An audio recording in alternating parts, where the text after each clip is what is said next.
Şimdi son zamanlarda aile yapısına saldırılar had safhaya geldi ve bu cinsi sapık dediklerimiz LGBT mi deniliyor? O şahıslar şu anda faaliyetlerini aşırı bir dereceye getirdiler.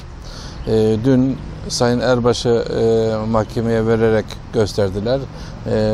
Bu akşam bir karikatür yayınladılar.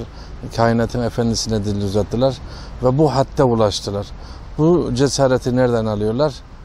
İstanbul Sözleşmesi'nden alıyorlar. İstanbul Sözleşmesi aile yapımıza büyük bir dinamit konmuş ve patlamaya hazır bir vaziyettedir. Şu anda Türkiye Cumhuriyeti'nin yaşayan vatandaşlar dini bütün Müslüman ve ehli sünnet insanlardır.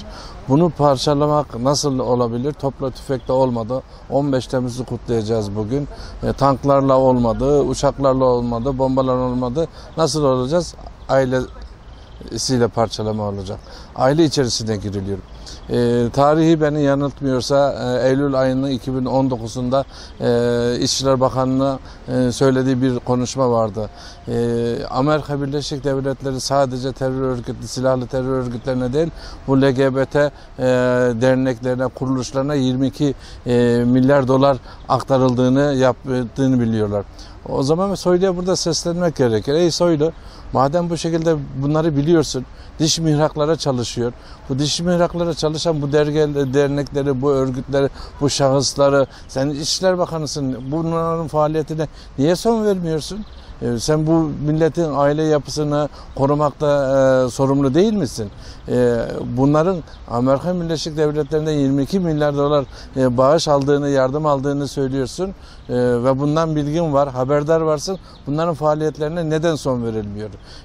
Ve ailemizin bu şekilde dinamitlenmesine neden müsaade ediliyor? Burada Sayın Soylu'ya da seslenmiş olduk. Derhal gereğini yapılsın istiyorum. Ve akşamki o karikatür yapan şahıs gerçi tutuklandı ama tutuklanmak bir şey değil. Önemli olan bunların almış olduğu güçler kimler? Bunların amaçları nedir? Amaçlar belli zaten. Türk toplumu, Müslüman toplumu ailesini parçalamak ve bölmektir. Yine akşamleyin Sayın Başkan Erdoğan talimat verdi. Hemen İstanbul Sözleşmesi'nin için bir hazırlık yapılması. Fakat hazırlık yapılması hep söyleniliyor ama hep dilde kalıyor sanki. Yanlış yapıldı deniliyor ama bir adım icraat göremiyoruz. Sayın Başkan'ın bu talimatıyla icraatın olacağını düşünüyorum ve İstanbul Sözleşmesi'nin de bir an önce de kaldırılması bu aile yapımızın bütünlüğünü ve İslami bir aile, İslami bir yetiştirme, İslami bir gençlik diyoruz ya. Hani bu İslami gençlik çok merak etmeye başladım dolayısıyla ve sivil toplum örgütleri, vakıf ve derneklere de gençliklerin üzerine, yavrularımız üzerine düşmelerini ve onlara yönelik faaliyetlerin yapılmasını çok rica edeceğim. Ve dolayısıyla bu Türkiye Cumhuriyeti'nin topla tüfekle yıkamadıkları bu şeyi aile bağlarıyla yıkmaya çalışan bu köhnemiş fikirleri de bertaraf etmek gerektiğini düşünüyorum. Akşamki o karikatürü yayınlayan kişi kainatın efendisi ya. Son peygamber, Resul. Bu insana dil uzatmak senin ne haddine? Sen kimsin? Hadsiz seni.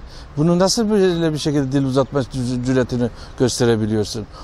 Bunu gibi ve bunu destekleyen kimseleri Mil Diyanet Seni olarak şiddetle lanetliyoruz ve şiddetle kınıyoruz.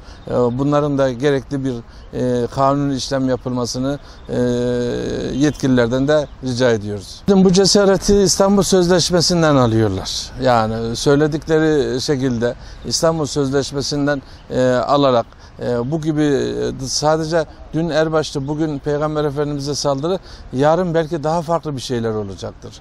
Bunun önüne geçilmesi gerekiyor.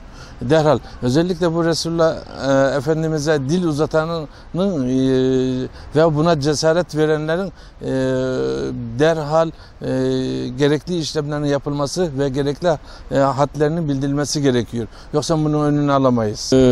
Şu anda Başkan Erdoğan talimat verip de hala desteklemeyen veyahut da bunu biraz hafife alanlar, özellikle Aile Bakanlığı'nın hafife aldığını duyumlarımızın arasında, kulis haberlerinin arasındadır. Ve üzülerek ifade edeyim, dün grup toplantısında Meral Akşener'in de bu İstanbul Sözleşmesi'ni yedirtmeyiz sözü çok enteresan geldi ve bizi çok yanılttı ve çok şaşırttı. Sayın Meral, bir annesiniz ve bir bayansınız ve bu Türk toplumunun öncüleri olduğunu ifade ediyorsunuz. İstanbul Sözleşmesi'ni yedirtmeyiz demekle sen neyi kastediyorsun? Kimin haklarını savunuyorsun burada? LGBT'lerin mi haklarını savunuyorsun? Yoksa siz aynı kaynaktan mı besleniyorsunuz? Diyesim gelmeye başladı. Ve özellikle bu başkanın bu son talimatından sonra bu yasanın hemen derhal iptal olmasını ve kamuoyuna da bu müjdeyi verilmesi. Geçen birkaç gün önce Ayasofya tamam inşallah, sıra İstanbul Sözleşmesi'nde diyorum.